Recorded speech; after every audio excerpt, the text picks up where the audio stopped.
영국 BBC가 한국의 기적을 조작이라고 폭로하고 있습니다. 그러나 오히려 세계가 경악한 진실이 밝혀졌습니다. 유엔조차 포기했던 불모지를 단 40년 만에 울창한 숲으로 바꾼 유일한 나라. 미국 상원의원 손자가 한국을 공격하다가 결국 무릎 꿇고 사과한 충격적인 반전까지. 도대체 한국의 산에서 무슨 일이 벌어진 건지 바로 알아보겠습니다. 구독과 좋아요로 한국의 기적을 응원해주세요. 안녕하세요. 저는 영국 BBC에서 30년간 다큐멘터리를 제작해온 데이비드 윌리엄스입니다. 제가 오늘 들려드릴 이야기는 제 인생을 완전히 바꿔놓은 그리고 인류 역사상 가장 놀라운 기적 중 하나에 관한 이야기입니다. 1985년 늦가을, 저는 28살의 젊은 PD였습니다. BBC에서 아시아의 환경재앙이라는 다큐멘터리를 기획하면서 한국을 처음 방문하게 됐죠. 서울에서 차로 2시간을 달려 도착한 강원도의 한 산자락. 그곳에서 본 광경은 지금도 생생히 기억납니다. 붉은 흙이 그대로 드러난 민둥산이 끝없이 펼쳐져 있었어요. 카메라를 들고 산을 오르는 내내 발밑에서 흙먼지가 일어났습니다. 나무라곤 찾아볼 수 없었고 비가 올 때마다 흙이 쓸려 내려간 자국들이 산 전체에 상처처럼 남아 있었죠. 현지 가이드는 일제강점기와 한국 전쟁을 거치면서 산림의 대부분이 파괴됐다고 설명했습니다. 당시 저는 이 황폐한 땅이 복구되려면 최소한 100년은 걸릴 거라고 생각했어요. 그로부터 35년이 지난 2020년 가을, 저는 기후변화와 산림이라는 새로운 다큐멘터리를 제작하면서 다시 한국을 찾았습니다. 같은 장소를 찾아가는 길, 저는 GPS가 고장났다고 생각했어요. 분명 좌표는 맞는데 주변 풍경이 전혀 달랐거든요. 울창한 숲이 도로 양쪽으로 끝없이 이어져 있었습니다. 차에서 내린 순간 저는 말을 잃었습니다. 35년 전 붉은 민둥산이었던 그곳이 짙푸른 숲으로 완전히 뒤덮여 있었어요. 소나무와 참나무가 하늘을 가릴 정도로 자라 있었고 숲 바닥에는 두꺼운 낙엽층이 형성되어 있었습니다. 새소리가 사방에서 들려왔고 다람쥐들이 나무 사이를 뛰어다니고 있었죠. 저는 오래된 사진을 꺼내 비교해봤습니다. 같은 각도, 같은 위치. 하지만 완전히 다른 세계였어요. 마치 누군가가 거대한 녹색 카펫을 산 전체에 깔아놓은 것 같았습니다. 이것이 정말 자연적으로 가능한 일인가 싶을 정도로 극적인 변화였죠. 산림청 직원을 수소문해서 만난 사람이 박철수 과장이었습니다. 산림청에서 30년간 근무했다는 그는 예순을 바라보는 나이에도 불구하고 가파른 산길을 거침없이 올라갔어요. 제가 1985년 사진을 보여주자 그의 얼굴에 묘한 표정이 스쳤습니다. 박철수 과장은 산꼭대기의 커다란 소나무 앞으로 저를 안내했습니다. 그리고는 나무 둥치를 쓰다듬으며 말을 이었죠. 이 나무가 제가 아버지와 함께 심은 첫 번째 나무라고 했습니다. 1973년 봄, 그가 10살 때였다고 해요. 온 마을 사람들이 산에 올라와 하루 종일 나무를 심었다고 합니다. 저는 믿기 어려웠습니다. 유엔 보고서에 따르면 제2차 세계대전 이후 완전히 황폐화된 국토를 성공적으로 복구한 나라는 한국이 유일하다고 되어 있었거든요. 하지만 서구 언론에서는 이를 과장된 선전이라고 평가하는 경우가 많았습니다. 저 역시 반신반의했죠. 박철수 과장은 제 의심 섞인 표정을 읽었는지 갑자기 목소리를 높였습니다. 당신들이 뭘 알아요? 우리가 맨손으로 일군 기적이라고. 그의 눈에는 분노와 자부심이 동시에 어려 있었어요. 저는 그 순간 깨달았습니다. 이것은 단순한 환경 복구 이야기가 아니라 한민족의 생존과 재생에 관한 이야기라는 것을요. 박철수 과장은 배낭에서 낡은 사진첩을 꺼냈습니다. 1960년대부터 현재까지 같은 장소를 촬영한 사진들이었어요. 한 장 한 장 넘길 때마다 놀라운 변화가 눈에 들어왔습니다. 처음에는 듬성듬성 심어진 작은 묘목들이 해가 갈수록 성장하면서 점차 숲을 이루어가는 과정이 고스란히 담겨 있었죠. 그날 저녁 서울로 돌아오는 차 안에서 저는 깊은 생각에 잠겼습니다. 어떻게 전쟁으로 폐허가 된 나라가 불과 40년 만에 이런 기적을 이룰 수 있었을까요? 세계 어느 나라도 성공하지 못한 일을 한국은 어떻게 해냈을까요? 저는 이 질문에 대한 답을 찾기로 결심했습니다. 호텔에 돌아와 자료를 찾기 시작했습니다. 1960년대 한국의 산림 면적은 전 국토의 35%에 불과했고, 그마저도 대부분 황폐화된 상태였다고 기록되어 있었어요. 일제강점기 동안 일본이 한국의 목재를 수탈했고, 한국 전쟁으로 남은 산림마저 파괴됐습니다. 설상가상으로 전후 복구 과정에서 땔감이 필요했던 사람들이 무분별하게 나무를 베어냈죠. FAO UN 식량농업기구의 1967년 보고서를 찾아냈습니다. 한국의 산림 황폐화는 복구 불가능한 수준이며 최소 100년 이상의 시간이 필요하다고 적혀 있었어요. 그런데 2020년 현재 한국의 산림 면적은 국토의 64%에 달하고 OECD 국가 중 핀란드, 스웨덴, 일본에 이어 네 번째로 높은 산림률을 기록하고 있었습니다. 저는 이 놀라운 변화의 비밀을 파헤치기로 했습니다. 다음 날부터 본격적인 취재를 시작했죠. 산림청, 산림과학원, 그리고 여러 대학의 전문가들을 만나기 시작했습니다. 하지만 예상치 못한 일이 일어났어요. 제가 이 주제로 다큐멘터리를 제작한다는 소식이 알려지자 미국에서 한 통의 이메일이 날아왔습니다. 발신인은 알렉산더 윌슨 3세. 1960년대 한국 원조를 강력히 반대했던 미국 상원의원의 손자였습니다. 그는 자신이 퓰리처상을 수상한 저널리스트이며 한국의 산림녹화 성공은 과장되고 조작된 신화라는 폭로 기사를 준비 중이라고 했어요. 그리고 저에게 경고했습니다. BBC가 한국의 선전에 노란하지 말라고요. 저는 처음에는 무시하려 했습니다. 하지만 그가 보낸 자료들을 보고 고민에 빠졌어요. 1962년 미국 의회 청문회 기록, 한국 원조 삭감을 주장하는 여러 문서들이 있었습니다. 특히 그의 할아버지가 남긴 메모가 눈에 띄었죠. 한국에 나무를 심는 것은 사막에 물을 붓는 것과 같다라고 적혀 있었습니다. 저는 갈림길에 서 있었습니다. 눈앞에 펼쳐진 울창한 숲은 분명한 현실이었지만 과연 이것이 정말 한국인들의 노력만으로 이뤄낸 기적일까요? 아니면 알렉산더가 주장하는 것처럼 과장된 신화일까요? 진실을 찾기 위해서는 더 깊이 파고들어야 했습니다. 그날 밤 저는 박철수 과장에게 전화를 걸었습니다. 내일 다시 만나서 더 자세한 이야기를 듣고 싶다고 했죠. 그는 잠시 침묵하더니 조건이 있다고 했어요. 진짜 진실을 알고 싶다면 새벽 4시에 산에서 만나자고 했습니다. 왜 그런 이른 시간인지 물었더니 그는 낮게 웃으며 대답했죠. 나무는 새벽에 가장 정직하거든요.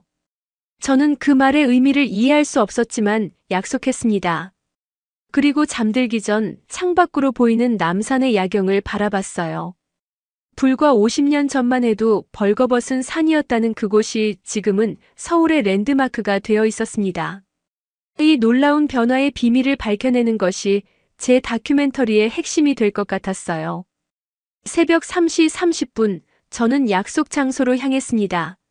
어둠 속에서 손전등 하나에 의지의 산길을 오르는 일은 쉽지 않았어요. 영국에서 자란 저에게 숲은 늘 두려움의 대상이었습니다. 어린 시절 할아버지가 들려주신 이야기가 떠올랐죠. 영국이 한때 거대한 숲으로 뒤덮여 있었지만 산업혁명으로 모든 나무를 베어버렸다는 이야기였습니다. 약속 장소에 도착하니 박철수 과장이 이미 와서 기다리고 있었어요. 그는 작은 돗자리를 펴고 앉아 있었는데 주변에는 향이 피워져 있었습니다.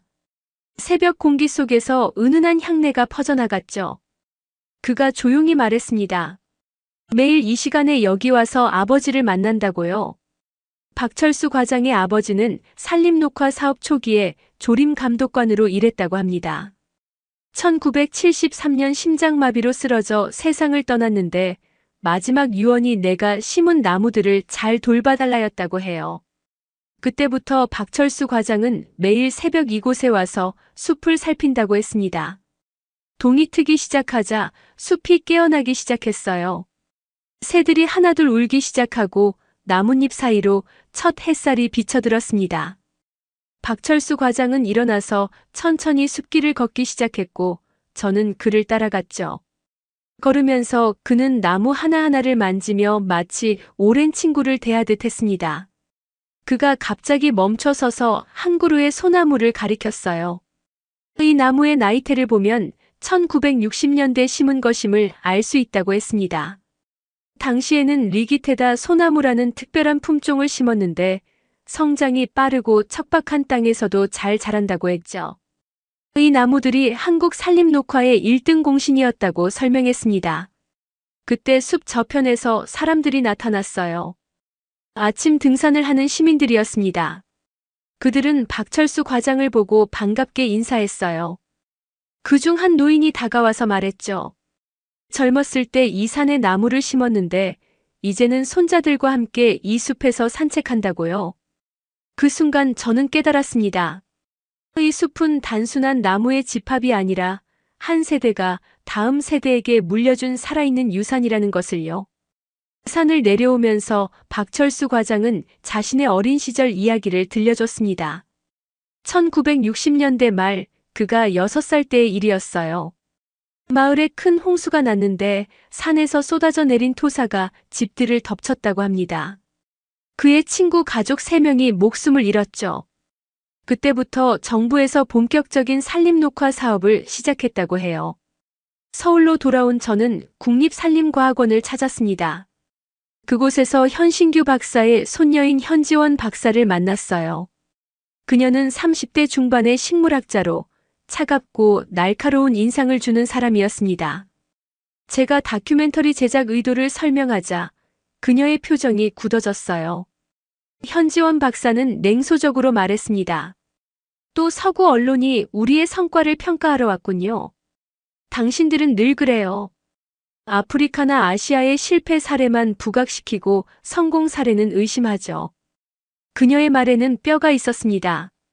저도 인정해야 했어요. BBC를 비롯한 서구 언론이 종종 제3세계의 성과를 폄하하는 경향이 있다는 것을요. 그녀는 할아버지인 현신규 박사의 연구실로 저를 안내했습니다.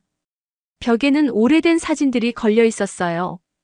1960년대 민둥산을 배경으로 찍은 사진부터 점차 푸르러지는 산의 모습까지 시간의 흐름이 고스란히 담겨 있었죠. 현지원 박사는 할아버지가 평생을 바쳐 개발한 수종들에 대해 설명하기 시작했습니다. 특히 은수원 사시나무 이야기가 인상적이었어요. 이 나무는 한국에서 개발한 품종으로 성장이 매우 빠르고 공해에도 강하다고 했습니다. 1970년대에 개발되어 전국에 심어졌는데 지금은 세계 여러 나라에서도 이 품종을 수입해 간다고 했죠. 현신규 박사는 이 나무에 포고라는 애칭을 붙였는데 포항의 포와 계속 가다라는 의미의 고를 합친 것이라고 설명했습니다. 현지원 박사가 서랍에서 낡은 편지의 한 통을 꺼냈어요. 1982년 뉴질랜드에서 온 감사 편지였습니다. 녹병으로 죽어가던 포플러 숲을 한국산 은수원 사시나무가 구했다는 내용이었죠. 편지를 쓴 사람은 뉴질랜드 산림청 관계자였는데 한국의 기적이 이제 우리나라에서도 일어나고 있다고 적혀 있었습니다. 그때 제 휴대폰이 울렸어요. 알렉산더 윌슨 3세였습니다. 그는 한국에 도착했으며 저를 만나고 싶다고 했어요. 저는 망설였지만 그의 주장도 들어볼 필요가 있다고 생각했습니다. 약속 장소는 서울 시내의 한 호텔 라운지였죠. 알렉산더는 50대 초반의 날카로운 인상을 가진 남자였습니다. 그는 인사를 하자마자 두꺼운 서류 뭉치를 테이블 위에 올려놓았어요. 1960년대 미국 원조 관련 문서들이었습니다. 그는 자신의 할아버지가 한국 원조를 반대한 이유를 설명하기 시작했죠. 당시 한국은 부패가 심각했고 원조 자금의 상당 부분이 목적 외로 사용되었다는 거였어요. 그는 특히 산림녹화 사업의 성과가 과장되었다고 주장했습니다. 실제로는 미국과 독일의 기술 원조가 결정적이었는데 한국이 마치 독자적으로 이룬 성과인 것처럼 포장하고 있다는 거였죠. 그리고 충격적인 문서 하나를 보여줬어요. 1975년 CIA 보고서였는데 한국의 산림 통계가 조작되었을 가능성을 제기하는 내용이었습니다. 저는 혼란스러웠어요. 눈으로 본 울창한 숲은 분명한 현실이었지만 그 과정에 대한 기록들은 서로 상반되는 내용을 담고 있었습니다. 알렉산더는 계속해서 말했죠. 한국이 진짜 성공했다면 왜 비슷한 조건의 다른 나라들은 실패했을까요? 필리핀, 인도네시아, 태국 모두 산림 녹화에 실패했는데 유독 한국만 성공했다는 게 이상하지 않나요? 그의 질문은 일리가 있었습니다. 하지만 동시에 그의 말에서 묘한 감정을 느꼈어요. 단순한 저널리스트의 비판이 아니라 뭔가 개인적인 원한 같은 것이 느껴졌죠. 저는 그에게 물었습니다. 왜 이렇게 한국의 성과를 부정하려 하는지를요? 그는 잠시 침묵하다가 대답했어요. 진실을 밝히는 것이 저널리스트의 의무 아닌가요? 호텔을 나와 걸으면서 저는 깊은 고민에 빠졌습니다. 어디까지가 진실이고 어디부터가 과장일까요? 저는 좀 더 객관적인 자료가 필요했어요. 그래서 국회 도서관으로 향했습니다. 그곳에서 1960년대부터 1980년대까지의 정부 기록물들을 찾기 시작했죠. 자료를 뒤지던 중 흥미로운 문서를 발견했어요. 1973년 박정희 대통령이 직접 작성한 치산 녹화 10개년 계획 친필 메모였습니다. 거기에는 나무 없는 산은 죽은 산이다. 우리 후손들에게 푸른 산을 물려주는 것이 우리 세대의 의무다라고 적혀 있었어요. 그리고 매년 봄과 가을, 전 국민이 나무 심기에 참여하도록 하는 구체적인 계획이 담겨 있었습니다. 더 놀라운 건 1978년 유엔 사막화 방지회의 보고서였어요. 한국의 산림 녹화 사업을 개발도상국의 모범 사례로 소개하고 있었습니다. 특히 정부의 강력한 의지와 국민의 자발적 참여가 결합된 독특한 모델이라고 평가했죠. 이는 알렉산더가 주장한 것과는 정반대의 내용이었습니다. 저는 자료들을 복사해서 나왔어요. 머릿속이 복잡했습니다. 누구의 말이 진실일까요? 그때 문득 박철수 과장이 한 말이 떠올랐어요. 나무는 거짓말을 하지 않는다고요. 그래요. 문서와 주장들은 서로 엇갈릴 수 있지만 숲 그 자체는 부정할 수 없는 증거였습니다. 그날 밤 저는 호텔 방에서 영국의 산림 역사를 다시 찾아봤어요. 11세기 정보광 윌리엄 시대에는 영국 국토의 15%가 숲이었지만 20세기 초에는 5%로 줄어들었습니다. 지금도 겨우 13% 정도죠. 우리는 1000년에 걸쳐 숲을 파괴했고 아직도 제대로 복구하지 못했습니다. 그런데 한국은 불과 40년 만에 해냈다는 거예요. 저는 결심했습니다. 이 놀라운 변화의 진실을 끝까지 파헤치기로요. 선입견 없이 있는 그대로를 보여주는 다큐멘터리를 만들기로 했습니다. 그것이 진정한 저널리즘이라고 믿었으니까요. 다음 날 저는 박철수 과장에게 연락했어요. 실제 조림 현장을 보고 싶다고 했죠.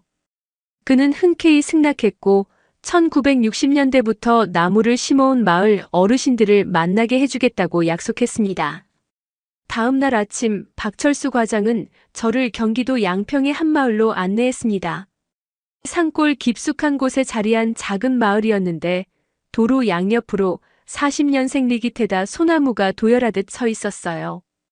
마을 입구에는 산림녹화 시범마을이라는 빛바랜 표지판이 세워져 있었습니다. 마을회관에는 70이 넘은 어르신들이 모여 계셨어요. 박철수 과장이 저를 소개하자 한 할머니가 반갑게 맞아주셨습니다. 이옥순 할머니 83세 나이에도 정정하신 분이었죠. 그녀는 1968년부터 이 마을에서 나무를 심기 시작했다고 했습니다. 할머니는 낡은 앨범을 꺼내 보여주셨어요. 흑백 사진 속에는 젊은 시절의 할머니가 삽을 들고 서 있었습니다. 배경은 완전히 벌거벗은 산이었죠. 그녀는 당시를 회상하며 말씀하셨습니다. 비만 오면 산사태가 나서 집이 쓸려 내려갔어요. 아이들이 학교 가다가 흙더미에 묻히는 일도 있었죠. 그래서 나무를 심는 건 선택이 아니라 생존의 문제였다고요. 마을 이장이었던 김수철 할아버지가 거들었습니다. 1973년 제1차 치산 녹화 열개년 계획이 시작됐을 때 온 마을이 총동원됐다고 했어요. 새벽 5시에 일어나 도시락을 싸들고 산에 올랐죠. 남녀노소 할 것 없이 모두가 나무를 심었습니다. 하루에 한 사람당 100그루씩 심는 게 목표였다고 해요. 그런데 처음에는 실패의 연속이었다고 합니다. 심은 나무의 절반 이상이 죽었어요. 토양이 너무 메말랐고 비가 오면 묘목이 쓸려 내려갔죠. 게다가 연료가 부족했던 시절이라 몰래 나무를 베어가는 사람들도 있었습니다. 산림감시원이 24시간 순찰을 돌았지만 완전히 막기는 어려웠다고 해요. 전환점이 된 건 리기테다 소나무의 도입이었습니다. 미국에서 들여온 이 수종은 척박한 땅에서도 잘 자랐고 성장 속도가 토종 소나무보다 3배나 빨랐어요. 김수철 할아버지는 자랑스럽게 말했습니다. 우리가 심은 리기테다가 10년 만에 아름드리 나무가 됐을 때 마을 사람들 모두가 울었어요. 기적을 본 거죠. 마을 뒷산으로 올라가는 길 곳곳에 산림녹화 기념비가 세워져 있었습니다. 1975년, 1978년, 1982년. 각 연도별로 얼마나 많은 나무를 심었는지 기록되어 있었어요. 박철수 과장이 설명했습니다. 이런 기념비가 전국에 수만 개 있어요. 각 마을이 자체적으로 세운 거죠. 자신들의 노력을 후손들이 기억하길 바라면서요. 산 중턱에 오르자 장관이 펼쳐졌습니다. 끝없이 이어진 소나무 숲이 바람에 물결치듯 흔들리고 있었어요. 이옥순 할머니가 한 그루를 가리키며 말했습니다. 저 나무는 우리 막내 아들이 태어난 날 심은 거예요. 지금 그 아들이 50살이니 나무도 50살이네요. 나무와 함께 자란 거죠. 점심시간 마을회관에서 어르신들과 함께 식사를 했습니다. 그들은 산림녹화 당시의 에피소드들을 들려주셨어요. 한 할아버지는 나무 심다가 다쳐서 한 달간 병원에 입원했던 일을, 또 다른 할머니는 임신한 몸으로도 산에 올랐던 기억을 이야기했습니다. 그들에게 산림녹화는 단순한 국가 사업이 아니라 삶의 일부였던 거예요. 식사 후 저는 혼자 숲길을 걸었습니다. 발밑으로 두터운 솔잎이 깔려 있었고 송진 향이 은은하게 퍼져 있었어요. 문득 영국의 셔우드 숲이 떠올랐습니다. 로빈 훗의 전설이 깃든 그 숲도 이제는 초라한 모습으로 남아있죠. 산업혁명의 대가였습니다. 그런데 한국은 산업화와 산림녹화를 동시에 이뤄냈어요. 이것이 진정한 기적 아닐까요? 서울로 돌아오는 길에 박철수 과장이 중요한 사실을 알려줬습니다. 1970년대 후반부터 연탄 보급이 확대되면서 땔감용 벌목이 급격히 줄었다고 해요.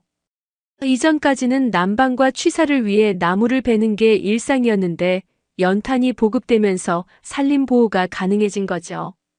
정부의 에너지 정책과 산림 정책이 맞물려 시너지 효과를 낸 겁니다. 그날 저녁 호텔로 돌아온 저는 깊은 생각에 잠겼습니다. 오늘 만난 어르신들의 증언은 생생하고 진실했어요. 그들의 손에는 나무를 심으며 생긴 굳은 살이 아직도 남아 있었고 눈빛에는 자부심이 가득했습니다. 이것을 어떻게 조작이나 과장이라고 할 수 있을까요? 다음 날 예상치 못한 손님이 찾아왔습니다. 현지원 박사였어요.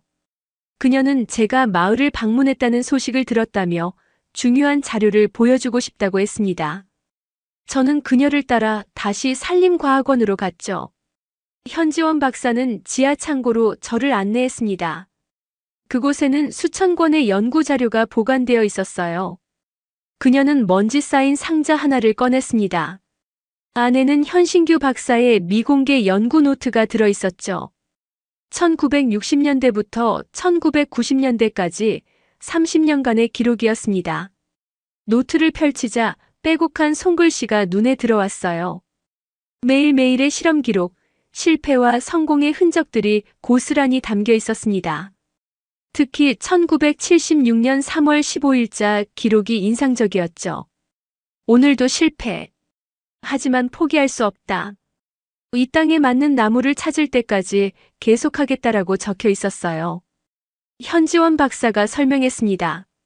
할아버지는 전국을 돌며 각 지역에 맞는 수종을 찾았어요. 강원도의 추운 기후, 전라도의 습한 환경, 경상도의 건조한 토양. 각각에 적합한 나무를 찾고 개량하는 데 평생을 바쳤죠. 은수원 사시나무는 그 노력의 결정체였다고요.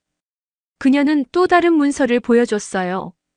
1982년 FAO 보고서였습니다. 거기에는 놀라운 문장이 있었죠. 대한민국은 제2차 세계대전 이후 국토를 완전히 녹화한 유일한 국가다. 이는 인류 역사상 전례 없는 성과로 모든 개발도상국이 배워야 할 모델이다.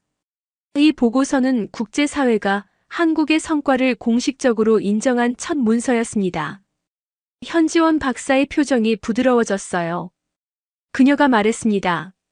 처음엔 당신을 의심했어요. 또 서구의 시각으로 우리를 재단하려는 줄 알았죠.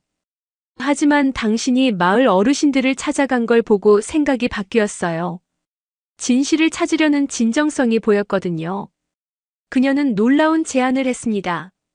할아버지가 개발한 은수원 사시나무가 실제로 해외에서 어떻게 활용되고 있는지 보여주고 싶다고요. 마침 뉴질랜드 산림청에서 초청장이 왔는데 함께 가지 않겠냐고 물었습니다. 저는 즉시 승낙했어요. 한국의 나무가 지구 반대편에서 어떤 기적을 일으키고 있는지 직접 확인할 수 있는 기회였으니까요. 그런데 호텔로 돌아오니 알렉산더로부터 이메일이 와 있었어요.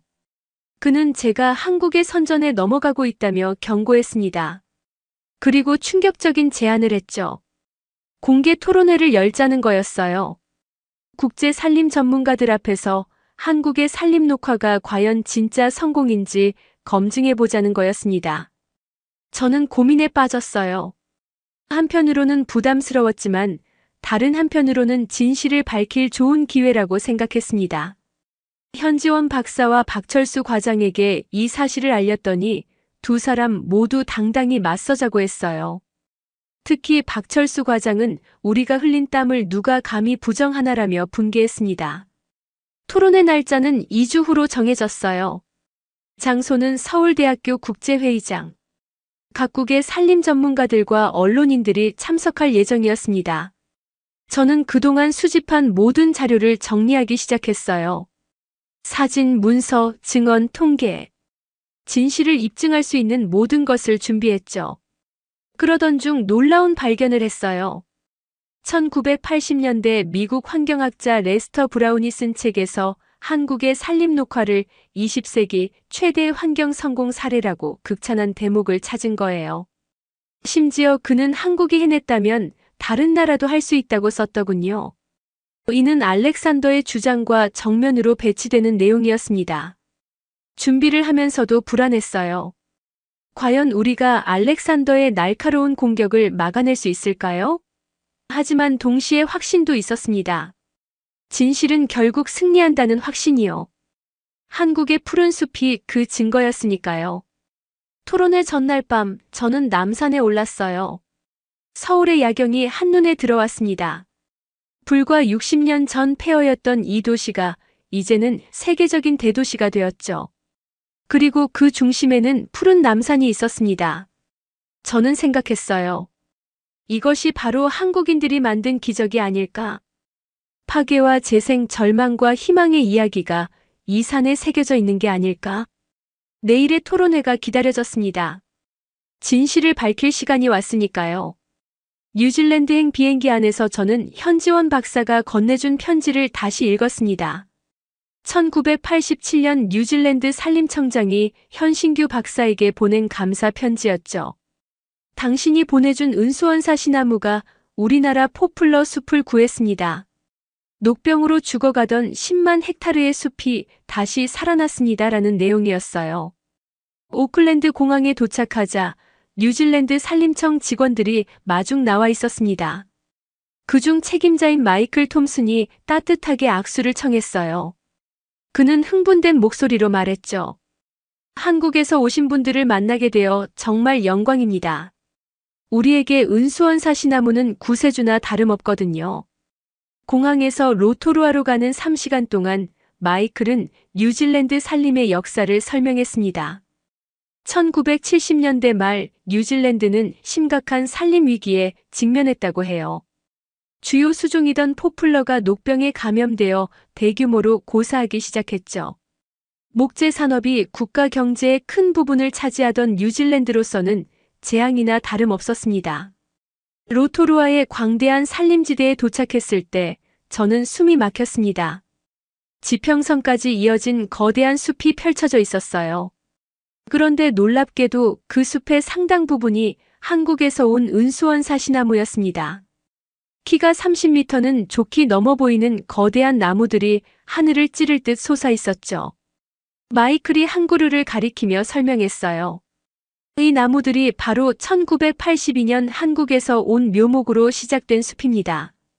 처음에는 겨우 500그루였는데 지금은 수백만 그루로 늘어났죠. 녹병에 강할 뿐만 아니라 성장 속도도 빨라서 우리 임업계의 총화가 되었습니다.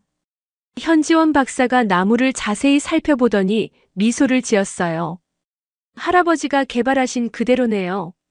잎의 형태, 가지의 각도, 껍질의 무늬까지 완벽하게 보존되어 있어요. 그녀의 눈가에 눈물이 맺혔습니다. 할아버지가 이 광경을 보셨다면 얼마나 기뻐하셨을까요? 산림연구소로 이동해서 더 놀라운 사실을 알게 되었습니다. 뉴질랜드 연구진이 은수원 사시나무를 더욱 개량해서 슈퍼포고라는 신품종을 만들었다는 거예요. 이 나무는 탄소 흡수 능력이 일반 나무의 2배나 되어 기후변화 대응에 큰 역할을 하고 있었습니다. 연구소장 제니퍼 브라운 박사가 설명했습니다. 한국의 은수원 사시나무가 없었다면 뉴질랜드 임업은 붕괴했을 겁니다. 우리는 이 나무 덕분에 다시 일어설 수 있었고, 이제는 호주와 칠레에도 이 기술을 전수하고 있어요. 한국이 시작한 녹색혁명이 전 세계로 퍼져나가고 있는 거죠. 점심 식사 자리에서 뜻밖의 인물을 만났습니다. 1982년 당시 한국을 방문했던 산림청 직원 조지 윌리엄스였어요. 이제 80이 넘은 노인이 된 그는 당시를 생생히 기억하고 있었습니다. 현신규 박사를 만났을 때 그분이 나무 하나하나에 이름을 붙여주던 모습이 인상적이었다고 했죠. 조지 노인이 낡은 사진첩을 꺼냈어요. 1982년 한국 방문 당시 사진들이었습니다. 젊은 현신규 박사가 묘목을 들고 환하게 웃고 있는 사진, 포항 양묘장에서 찍은 단체 사진들이 있었죠.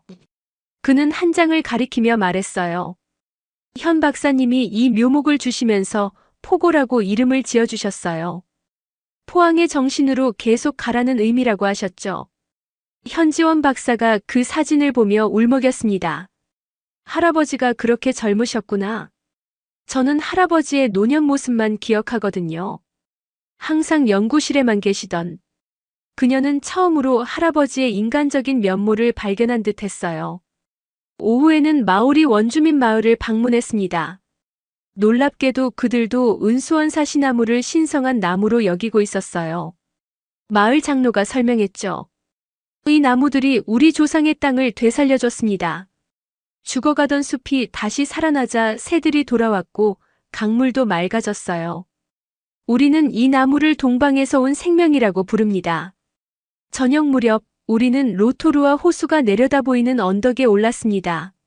석양에 물든 은수원 사시나무 숲이 황금빛으로 빛나고 있었어요. 바람에 나뭇잎들이 부딪히는 소리가 마치 거대한 교향곡처럼 들렸습니다. 그 순간 저는 깨달았어요. 이것이 진정한 국제 협력의 모습이라는 것을요. 마이클이 조용히 말했습니다. 우리는 한국에 영원히 감사할 겁니다. 단순히 나무를 준 게 아니라 희망을 준 거니까요. 그리고 이제 우리도 다른 나라들을 돕고 있어요. 한국이 시작한 선순환이 계속되고 있는 거죠. 호텔로 돌아온 뒤 현지원 박사와 저는 로비에서 차를 마시며 대화를 나눴어요. 그녀가 고백했습니다. 사실 저는 할아버지를 원망했어요. 가족보다 나무를 더 사랑하신다고 생각했거든요. 하지만 오늘 보니 할아버지는 더 큰 가족을 만드신 거였어요. 전 세계에 말이죠. 그때 제 휴대폰이 울렸습니다. 한국의 박철수 과장이었어요. 그는 급하게 말했죠. 알렉산더가 폭탄 선언을 했습니다. 한국 정부가 1970년대 산림 통계를 조작했다는 증거를 찾았다고 주장해요. 내일 기자회견을 연다고 합니다. 순간 분위기가 싸늘해졌어요. 뉴질랜드에서 확인한 모든 성과가 한순간에 무너질 수도 있는 상황이었죠. 현지원 박사의 얼굴이 창백해졌습니다. 그가 감히 할아버지의 평생 업적을 모독하다니. 저는 즉시 항공편을 확인했어요. 다행히 다음 날 아침 첫 비행기가 있었습니다. 마이클과 뉴질랜드 팀은 우리를 격려했어요. 그들은 자신들이 목격한 것을 증언하겠다고 약속했죠. 필요하다면 한국까지 가서라도 진실을 밝히겠다고 했습니다. 비행기를 기다리는 동안 저는 생각했어요. 알렉산더는 왜 이렇게 집요하게 한국의 성과를 부정하려 할까? 단순한 저널리즘 정신만은 아닌 것 같았어요. 뭔가 더 개인적인 이유가 있을 거라는 직감이 들었습니다. 공항으로 가는 길, 차창 밖으로 끝없이 이어진 은수원 사시나무 숲이 보였어요. 새벽 안개 속에서도 그 나무들은 꿋꿋이 서 있었습니다. 마치 우리를 격려하는 것처럼요. 현지원 박사가 중얼거렸습니다. 할아버지, 저희가 지켜드릴게요. 할아버지가 심으신 숲을요. 뉴질랜드를 떠나면서 저는 확신했어요. 한국의 산림 녹화는 단순한 성공 사례가 아니라 인류에게 준 선물이었다는 것을요. 이제 그 진실을 지켜내는 것이 우리의 임무였습니다. 서울로 돌아가면 치열한 싸움이 기다리고 있겠지만 진실은 반드시 승리할 거라고 믿었어요. 비행기가 이륙하는 순간 아래로 펼쳐진 녹색 대지를 바라봤습니다. 한국의 작은 씨앗이 만든 거대한 숲. 그것은 희망의 증거였고 우리가 싸워야 할 이유였습니다. 서울에 도착하자마자 저는 충격적인 뉴스를 접했습니다. 알렉산더가 서울 프레스센터에서 연 기자회견이 모든 언론의 헤드라인을 장식하고 있었어요. 한국 산림 녹화의 거짓말 마이너스 조작된 신화를 파헤치다라는 제목이었죠. 그는 1975년 산림청 내부 문서를 공개하며 실제 조립 면적과 발표 수치가 30% 이상 차이 난다고 주장했습니다. 공항에서 곧바로 박철수 과장을 만나러 갔어요. 산림청 사무실은 술렁이고 있었습니다. 직원들의 표정이 어두웠고 전화벨이 쉴 새 없이 울렸죠. 박철수 과장은 격앙된 목소리로 말했어요. 그 문서는 맥락을 완전히 무시한 해석이에요. 당신은 통계 방식이 지금과 달랐고 지역별로 집계 기준도 달랐습니다. 현지원 박사도 합류했습니다. 그녀는 냉정하게 상황을 분석했어요. 알렉산더가 제시한 문서를 자세히 보면 오히려 한국의 투명성을 보여주는 증거예요. 실패한 조림지를 솔직하게 보고하고 재조림 계획을 세운 기록이거든요. 어느 나라가 실패까지 문서화합니까? 하지만 언론의 반응은 싸늘했어요. 특히 일부 진보 성향 매체들은 독재 정권의 과대 선전이라며 알렉산더의 주장에 힘을 실어줬습니다. 보수 언론도 국가 이미지 실추를 우려하며 정부의 해명을 요구했죠. 상황은 우리에게 불리하게 돌아가고 있었습니다. 그날 저녁 긴급 대책회의가 열렸어요. 산림청 관계자들과 학계 전문가들이 모였습니다. 서울대 산림과학부 김영진 교수가 먼저 발언했죠. 우리가 감정적으로 대응하면 안 됩니다. 과학적 데이터와 국제기구의 검증 자료로 반박해야 해요. 회의 중에 놀라운 전화가 걸려왔습니다. 뉴질랜드의 마이클이었어요. 그는 자신들이 보유한 1980년대 한국 산림 실태 조사 자료를 제공하겠다고 했습니다. 뉴질랜드 정부가 은수원 사시나무 도입 전에 독립적으로 조사한 자료라 신뢰성이 높다고 했죠. 다음 날 아침 저는 알렉산더를 직접 만나기로 했어요. 광화문의 한 카페에서 그를 기다렸습니다. 그가 들어오자 주변의 시선이 집중됐죠. 이미 유명 인사가 된 그는 자신만만한 표정이었습니다. 제가 단도직입적으로 물었어요. 왜 이렇게 한국의 성과를 부정하려 하십니까? 개인적인 이유가 있는 것 아닙니까? 그의 표정이 순간 흔들렸지만 곧 평정을 되찾았죠. 저는 진실을 추구하는 저널리스트일 뿐입니다. 거짓된 신화는 바로 잡아야 하지 않겠습니까? 저는 뉴질랜드에서 본 것들을 이야기했어요. 한국의 나무가 어떻게 다른 나라를 구했는지, 그것이 얼마나 실질적인 증거인지 설명했죠. 하지만 그는 코웃음을 쳤습니다. 그것도 과장일 수 있죠.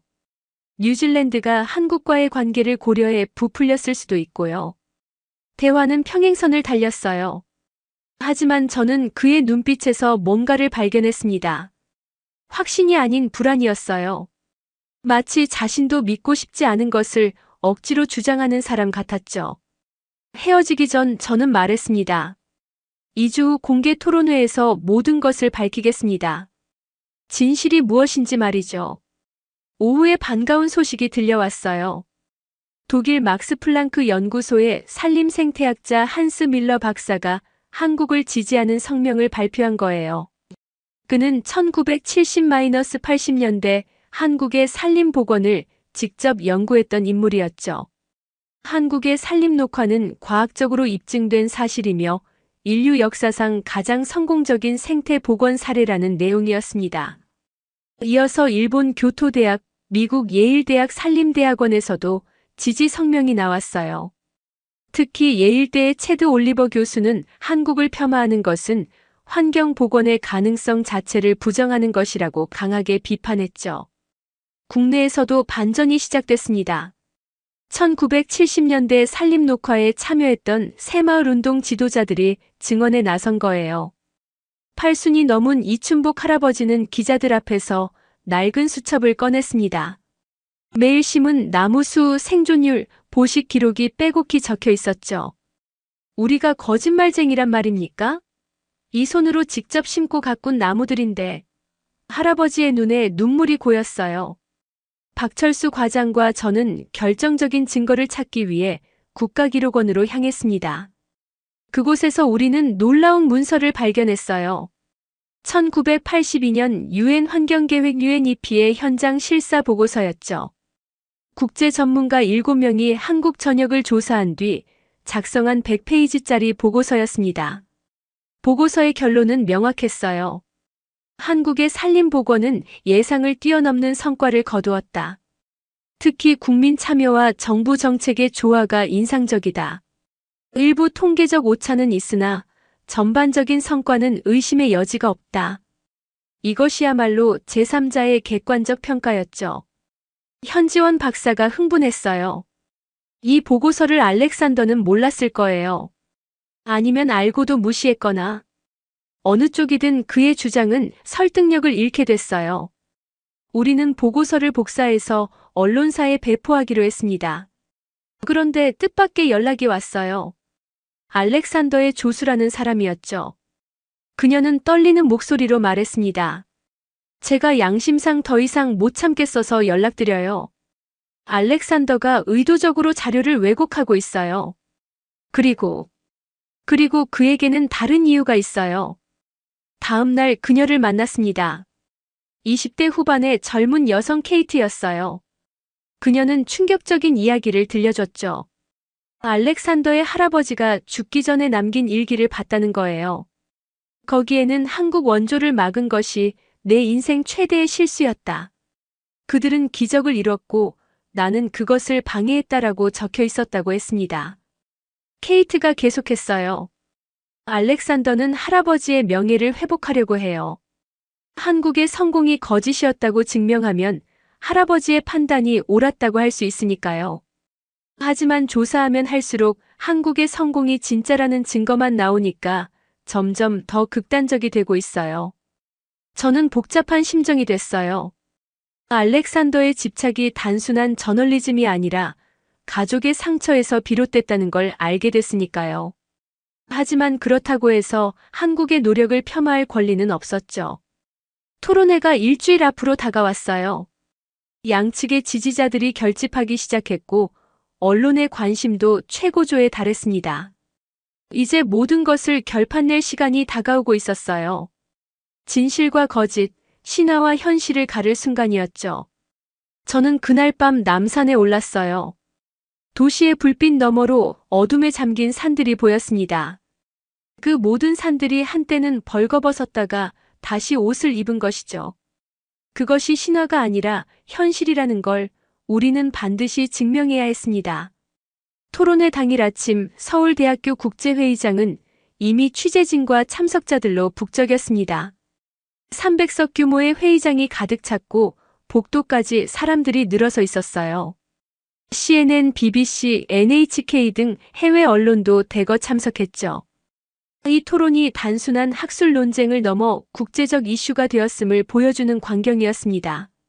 무대 위에는 두 개의 연단이 마주보고 있었어요. 한쪽에는 알렉산더와 그의 지지자들이, 다른 쪽에는 박철수 과장, 현지원 박사, 그리고 제가 자리했습니다.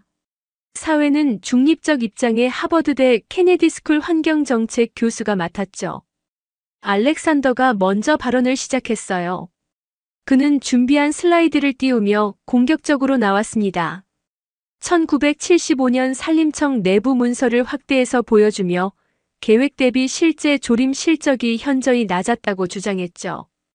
또한 1980년대 위성 사진을 제시하며 발표된 산림 면적과 실제 녹화 면적의 차이가 있다고 말했습니다. 청중 사이에서 웅성거림이 일었어요. 알렉산더의 프레젠테이션은 정교했고 일견 설득력이 있어 보였습니다. 그는 마지막으로 강조했죠. 저는 한국의 노력을 폄하하려는 게 아닙니다. 다만 과장된 성과를 바로잡고자 할 뿐입니다. 진실은 미화될 필요가 없습니다. 이제 우리 차례였어요. 박철수 과장이 먼저 나섰습니다. 그는 떨리는 손으로 낡은 가방을 열었어요. 그 안에서 수십 권의 현장 일지가 쏟아져 나왔죠. 이것들은 제가 30년간 현장에서 직접 기록한 것입니다. 매일신문 나무 생존율, 보식 현황이 모두 여기 있어요. 그는 1973년 4월 15일자 일지를 펼쳤어요. 오늘 망우산의 소나무 3,000그루 식재. 참여 인원 주민 127명. 날씨 맑음. 토양 상태 양호. 이런 식으로 하루도 빠짐없이 기록했습니다. 이게 조작입니까? 이게 거짓입니까? 현지원 박사가 이어받았어요. 그녀는 과학적 데이터로 반박하기 시작했죠. 알렉산더 씨가 제시한 위성 사진은 해상도가 낮은 1세대 위성 자료입니다. 당시 기술로는 어린 나무와 맨 땅을 구분하기 어려웠어요. 반면 여기 1990년대 고해상도 위성 사진을 보십시오. 같은 지역이 완전히 녹화된 것이 명확히 보입니다. 그녀는 계속했어요.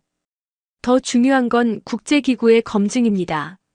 FAO, UNEP, 세계은행 모두가 한국의 산림 녹화를 독립적으로 검증했어요. 이 모든 기구가 동시에 속았다는 겁니까? 그녀의 논리는 날카로웠고 알렉산더의 표정이 조금씩 굳어가는 게 보였습니다. 제 차례가 왔어요. 저는 뉴질랜드에서 가져온 자료들을 공개했습니다.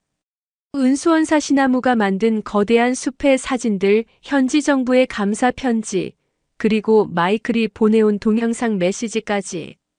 마이클은 화면을 통해 증언했죠. 한국의 나무가 우리나라를 구했습니다. 이것이 조작된 신화라면 지금 제 뒤에 보이는 이 숲은 무엇입니까? 그때 예상치 못한 일이 벌어졌어요. 청중석에서 한 노인이 일어났습니다. 백발의 서양인이었는데 떨리는 목소리로 자신을 소개했죠. 저는 1978년부터 1982년까지 한국에서 근무한 세계은행 산림 전문가 로버트 앤더슨입니다. 제가 직접 목격한 것을 증언하고 싶습니다. 회의장이 술렁였어요.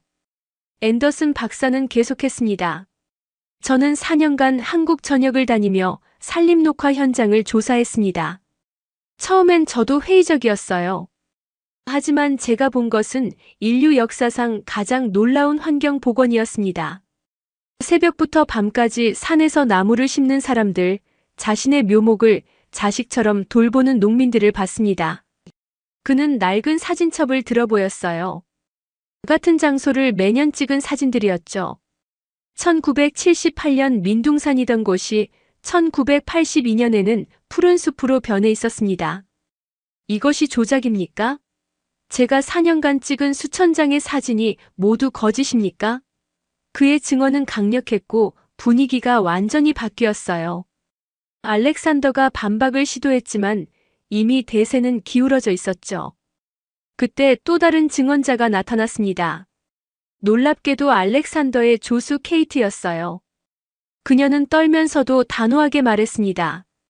저는 더 이상 거짓에 동참할 수 없습니다. 알렉산더는 자료를 선별적으로 사용했고 반대 증거는 의도적으로 무시했습니다. 회의장이 웅성거렸고 알렉산더의 얼굴이 창백해졌어요. 케이트가 계속했죠. 그리고 이 모든 것은 개인적인 집착 때문입니다. 그의 할아버지가. 그녀가 말을 끝내기 전에 알렉산더가 벌떡 일어났어요. 그는 한동안 말을 잃었다가 마침내 입을 열었습니다. 그의 목소리는 더 이상 공격적이지 않았어요. 네, 맞습니다. 저는 할아버지의 실수를 바로잡고 싶었습니다. 할아버지가 한국을 과소평가한 것이 아니라 한국이 과대평가된 것이었다고 증명하고 싶었어요. 그는 떨리는 손으로 문서 하나를 꺼냈어요. 할아버지의 마지막 편지였죠. 그는 읽기 시작했습니다. 내가 한국 원조를 반대한 것은 내 인생 최대의 오판이었다. 그들은 불가능을 가능으로 만들었고 나는 그것을 믿지 못했다. 부디 내 후손들은 편견 없이 세상을 보기를. 회의장이 조용해졌어요. 알렉산더의 눈에 눈물이 고였습니다. 저는 할아버지를 위해 진실을 왜곡했습니다. 한국의 성공을 인정하는 것이 할아버지의 실패를 인정하는 것 같았어요. 하지만 이제 깨달았습니다. 진실을 인정하는 것이야말로 할아버지의 유언을 따르는 길이라는 것을요. 그는 박철수 과장을 향해 고개를 숙였어요. 죄송합니다. 당신들의 노력과 성과를 폄하한 것을 사과합니다. 한국은 정말로 기적을 이뤘습니다. 그리고 그것은 조작이 아니라 피와 땀으로 만든 진짜 기적이었습니다. 박철수 과장이 천천히 일어났어요. 그는 알렉산더에게 다가가 손을 내밀었죠. 괜찮습니다. 진실을 찾는 과정은 때로 고통스럽죠. 중요한 것은 이제 알았다는 겁니다. 그리고 당신 할아버지도 하늘에서 자랑스러워 하실 거예요. 손자가 진실을 인정할 용기를 가졌으니까요. 두 사람이 악수하는 순간 회의장에 박수가 터져 나왔어요. 길고 긴 박수였죠. 저는 그 순간 깨달았습니다. 이것이 진정한 화해의 순간이라는 것을. 과거의 상처가 치유되고 진실이 승리하는 순간이라는 것을요. 사회자가 마무리 발언을 했습니다. 오늘 우리는 놀라운 것을 목격했습니다. 단순히 한국 산림녹화의 진실만이 아니라 인간의 용기와 화해의 힘을 봤습니다. 한국의 기적은 나무를 심은 것만이 아니라 희망을 심었다는 것입니다. 토론회가 끝난 후 우리 모두는 회의장 밖으로 나왔어요. 캠퍼스의 나무들이 봄바람에 흔들리고 있었죠. 알렉산더가 조용히 말했습니다. 이 나무들도 그때 심은 것들인가요? 박철수 과장이 웃으며 답했어요. 네, 1975년에 심었죠. 제가 12살 때 아버지와 함께 심은 것들이에요. 우리는 함께 나무 아래를 걸었습니다. 적이었던 사람들이 이제는 함께 걷고 있었어요. 그리고 저는 확신했습니다. 이것이야말로 한국이 심은 또 다른 기적이라고. 분열과 대립을 넘어 화해와 이해로 나아가는 기적이라고요. 그날 저녁 뉴스는 이 극적인 화해를 대서특필했습니다. 진실의 승리 화해의 미학 한국 산림녹화, 신화 아닌 역사로 확정 같은 제목들이 언론을 장식했죠. 하지만 저에게 가장 의미 있었던 것은 박철수 과장이 한마지막 말이었습니다. 나무는 거짓말하지 않아요. 그리고 사람도 결국은 진실을 말하게 되어 있죠. 시간이 걸릴 뿐이에요. 오늘 우리 모두가 그것을 증명했잖아요. 토론회가 끝난 다음 날 뜻밖의 제안이 들어왔습니다. 알렉산더가 저희와 함께 한국의 산림녹화 현장을 직접 둘러보고 싶다고 한 거예요. 그는 이제 진실을 제대로 알고 싶다고 자신의 편견 없이 있는 그대로를 보고 싶다고 했습니다. 박철수 과장과 현지원 박사는 흔쾌히 승낙했죠. 첫 번째 방문지는 강원도 평창의 대관령이었습니다. 1970년대 초까지만 해도 이곳은 바람의 언덕이라 불리는 민둥산이었어요. 겨울이면 시속 100km가 넘는 강풍이 불어 나무 한 그루 제대로 자라지 못했던 곳이죠. 지금은 울창한 잣나무와 전나무 숲으로 뒤덮여 있었습니다. 숲길을 걸으며 박철수 과장이 설명했어요. 이곳에 나무를 심는 건 정말 전쟁 같았어요. 바람막이를 먼저 설치하고 어린 묘목이 바람에 꺾이지 않도록 하나하나 지지대를 세웠죠. 처음 3년간은 생존율이 20%도 안 됐어요. 포기하자는 의견도 많았지만 우리는 계속했습니다. 알렉산더가 물었어요. 왜 그렇게까지 했습니까? 차라리 다른 곳에 심는 게 효율적이지 않았나요? 박철수 과장이 잠시 생각하더니 답했죠. 가장 어려운 곳을 정복해야 했어요. 그래야 사람들이 희망을 가질 수 있으니까요. 대관령이 숲이 되면 못할 게 없다고 믿게 되거든요. 산 정상에 올라 내려다본 풍경은 장관이었습니다. 끝없이 펼쳐진 초록빛 바다, 그 사이로 구불구불 이어진 도로, 멀리 보이는 설악산까지. 알렉산더는 한참 동안 말을 잃었어요. 그가 조용히 중얼거렸죠.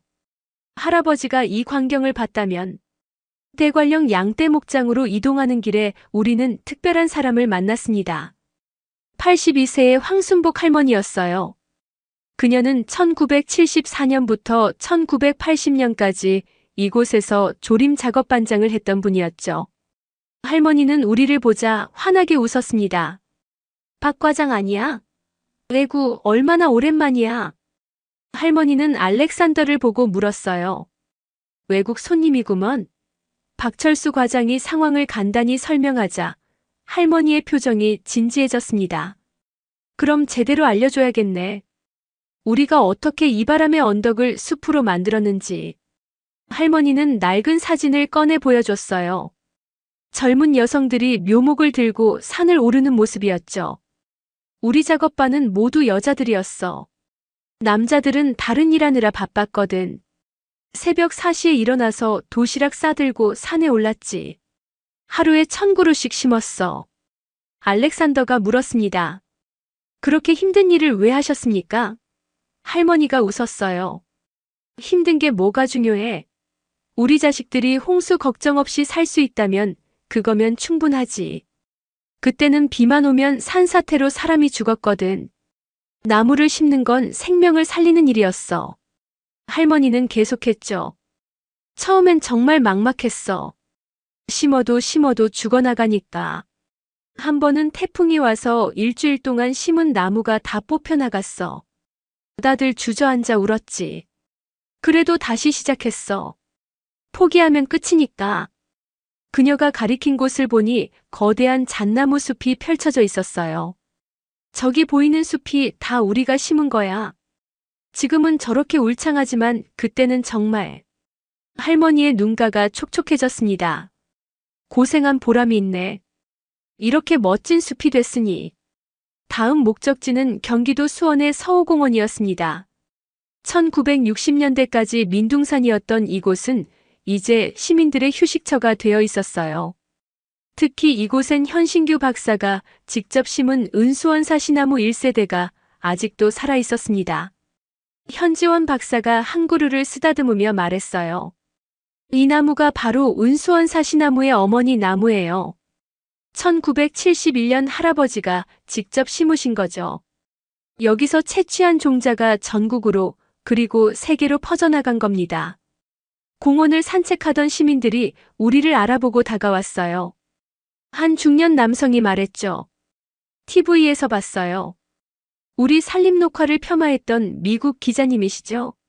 알렉산더가 고개를 숙였지만 남성은 웃으며 그의 어깨를 두드렸어요. 괜찮아요. 이제 진실을 아셨으니 됐죠. 중요한 건 이 숲이 진짜라는 거예요. 저녁 무렵 우리는 북한산 둘레길을 걸었습니다. 해질녘의 숲은 황금빛으로 물들어 있었죠. 알렉산더가 조용히 입을 열었어요. 제가 얼마나 어리석었는지 이제야 깨닫습니다. 증거는 이미 여기다 있었는데 저는 서류만 뒤지고 있었어요. 그가 계속했습니다. 할아버지의 일기를 다시 읽어봤어요. 마지막 부분에 이런 구절이 있더군요. 한국인들은 기적을 만드는 사람들이다. 그들은 폐허에서 희망을 키워냈고 나는 그것을 보지 못했다. 이제야 그 의미를 알 것 같아요. 박철수 과장이 말했어요. 사실 우리도 때로는 믿기 어려워요. 정말로 우리가 해냈나 싶을 때가 있죠. 하지만 이 나무들이 증거예요. 거짓말 못하는 증인들이죠. 북한산에서 내려오는 길에 우리는 작은 식당에 들렀어요. 주인 할머니가 직접 키운 나물로 차린 소박한 밥상이었죠. 식사를 하며 알렉산더가 고백했습니다. 사실 저도 환경 파괴의 후손이에요. 제 증조할아버지는 펜실베이니아에서 탄광을 운영했거든요. 산을 파헤치고 숲을 없앴죠. 그래서인지 숲을 되살린다는 게 불가능하게 느껴졌어요. 현지원 박사가 대답했어요. 불가능은 없어요. 다만 시간과 노력이 필요할 뿐이죠. 한국도 40년이 걸렸어요. 미국도 할 수 있어요. 이미 시작했잖아요. 다음 날 우리는 경상북도 영일만으로 향했습니다. 포항제철소 주변의 해안 방풍림을 보기 위해서였죠. 1970년대 초 제철소 건설 당시 이곳은 모래바람이 심한 불모지였어요. 지금은 울창한 해송림이 공장과 도시를 보호하고 있었습니다. 포스코 환경관리팀 김 부장이 우리를 안내했어요. 이 방풍림이 없었다면 제철소 운영이 불가능했을 거예요. 모래바람이 정밀기계에 들어가면 큰 문제가 되거든요. 나무가 산업을 지킨 거죠. 알렉산더가 놀라워했어요. 산림녹화가 단순히 환경만을 위한 게 아니었군요. 산업 발전과도 직결되어 있었네요. 박철수 과장이 고개를 끄덕였죠. 맞아요. 나무 없이는 산업도 없어요.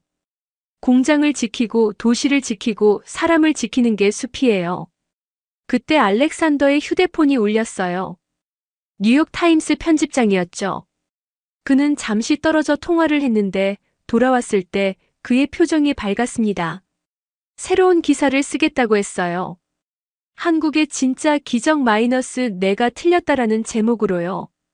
편집장이 전면 특집으로 싣겠다고 했습니다. 마지막 날 우리는 DMZ 인근 민통선 지역을 방문했어요. 전쟁으로 폐허가 됐던 이곳이 이제는 가장 잘 보존된 생태계가 되어 있었죠. 철조망 너머로 보이는 울창한 숲, 그 위를 나는 독수리들.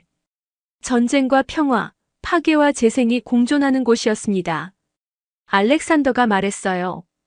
이곳이야말로 한국의 역사를 보여주는 것 같네요. 전쟁의 상처를 숲으로 치유한. 박철수 과장이 대답했죠. 아직 끝나지 않았어요.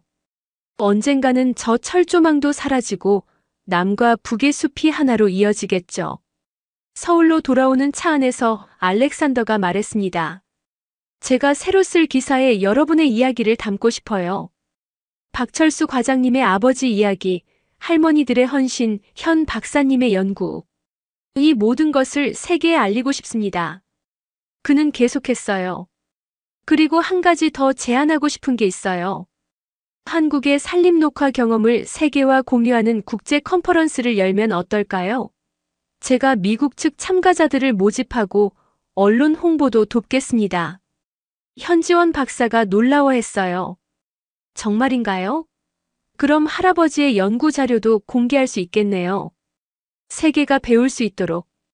박철수 과장도 동의했죠. 좋은 생각이에요. 우리의 경험이 다른 나라들에게 희망이 될 수 있다면. 그날 저녁 우리는 작은 축배를 들었어요. 적에서 동지가 된 우리들을 위해, 그리고 한국의 숲을 위해. 알렉산더가 마지막으로 한 말이 잊히지 않습니다. 저는 할아버지의 실수를 바로잡으려다 더 큰 실수를 할 뻔했어요. 하지만 이제 알았습니다. 진정한 사과는 과거를 부정하는 게 아니라 현재를 인정하고 미래를 함께 만드는 거라는 걸요. 창밖으로 서울의 야경이 펼쳐졌어요. 남산, 북한산, 관악산. 도시를 둘러싼 푸른 산들이 어둠 속에서도 그 존재감을 드러내고 있었죠. 그것은 한국인들이 만든 기적의 증거였고, 이제는 전 세계가 인정하는 희망의 상징이 되었습니다. 2021년 봄 서울 코엑스에서 산림보건 국제 컨퍼런스가 성대하게 개막했습니다. 알렉산더의 제안으로 시작된 이 행사에는 전 세계 45개국에서 300명이 넘는 전문가들이 참석했어요. 유엔 사무총장의 축하 메시지로 시작된 컨퍼런스는 한국의 산림 녹화를 국제사회가 공식 인정하는 자리가 되었죠. 기조 연설자로 나선 박철수 과장은 이제 산림청 국장이 되어 있었습니다. 그는 떨리는 목소리로 시작했어요. 50년 전 우리는 아무것도 가진 게 없었습니다. 하지만 희망은 있었어요. 우리 아이들에게 푸른 산을 물려주겠다는 희망이요. 오늘 이 자리는 그 희망이 현실이 되었음을 증명합니다. 이어서 현지원 박사가 할아버지의 미공개 연구 자료를 세계 최초로 공개했습니다.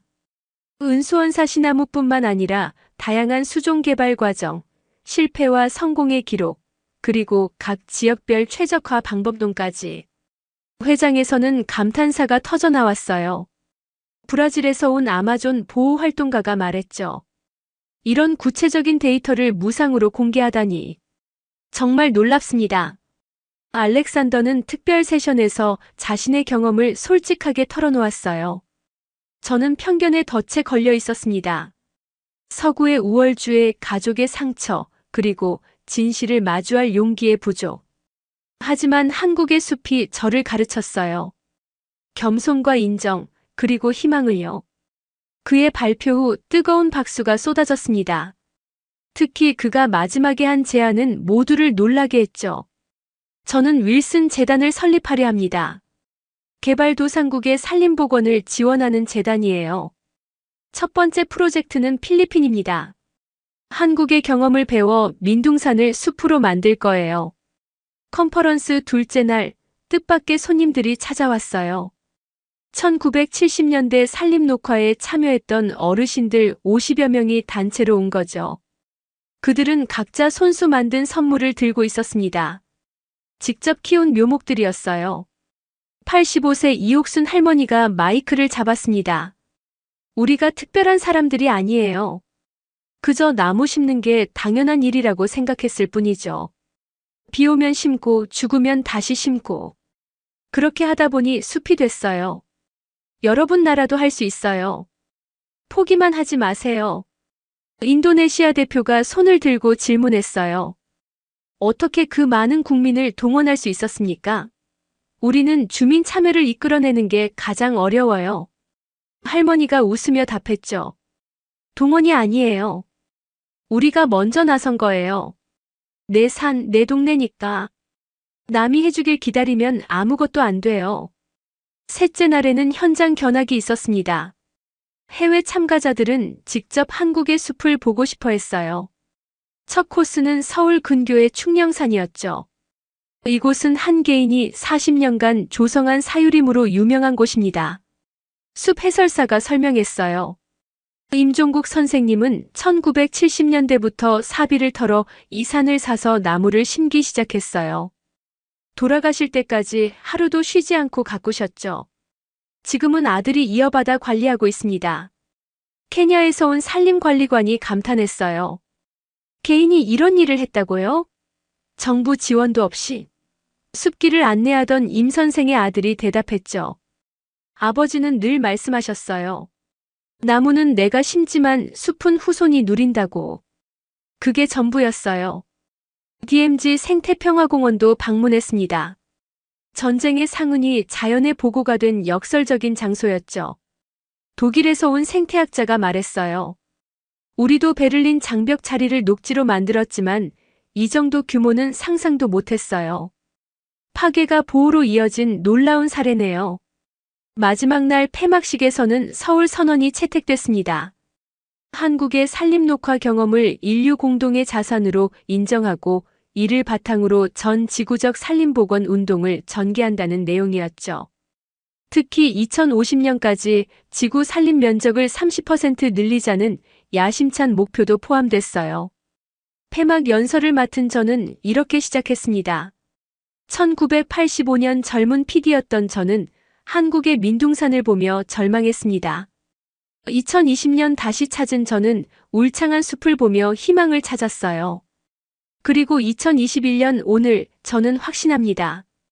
인류는 할 수 있다고요. 연설을 마치고 내려오는데 박철수 국장이 기다리고 있었어요. 그가 작은 선물을 건넸습니다. 리기테다 소나무 씨앗이었죠. 영국에 가져가세요.